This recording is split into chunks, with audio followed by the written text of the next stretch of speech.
আসসালামু আলাইকুম ওরহমতুল্লাহ। আজ আমি এমন একটি ঘটনা শোনাবো যা আমাদের শেখায় আল্লাহর কাছে কোনো ভালো কাজ কখনোই ছোট নয়।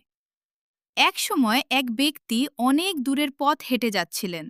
প্রচণ্ড গরমে তিনি খুব তৃষ্ণার্ত হয়ে পড়লেন। অনেক খোঁজার পর তিনি একটি কূপ দেখতে পেলেন। তিনি কূপে নেমে পানি পান করলেন এবং কিছুটা স্বস্তি পেলেন। পানি পান করে যখন তিনি ফিরে আসছিলেন তখন দেখলেন একটি কুকুর হাঁপাচ্ছে।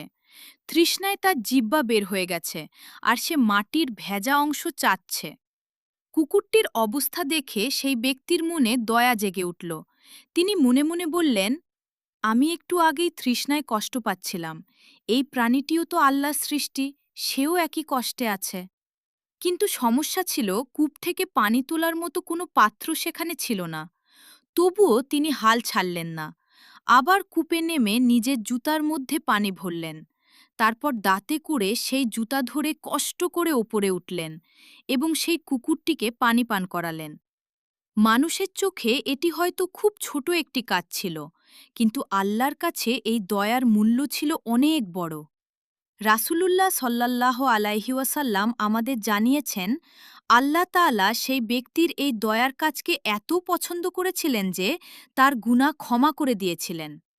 ভাবুন তো, একটি তৃষ্ণার্ত প্রাণীকে পানি পান করানোর প্রতিদান যদি এত বড় হতে পারে, তাহলে একজন ক্ষুধার্ত মানুষকে খাবার খাওয়ানো, অসুস্থ মানুষের খোঁজ নেওয়া, মা বাবার সেবা করা বা কাউকে কষ্ট না দেওয়ার প্রতিদান কত বড় হতে পারে। অনেক সময় আমরা ভাবি, আমার কাছে তো বেশি কিছু নেই, আমি কিভাবে ভালো কাজ করব?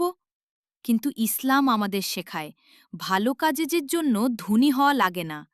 একটি হাসি, একটি সুন্দর কথা, কারো উপকার করা, এমনকি রাস্তা থেকে কষ্টদায়ক কোনো জিনিস সরিয়ে দেওয়াও সদকা। তাই আজ থেকেই নিয়ত করি, প্রতিদিন অন্তত একটি ভালো কাজ করব, তা যত ছোটই হোক না কেন। কারণ আমরা জানি না কোন কাজটি আল্লাহর কাছে সবচেয়ে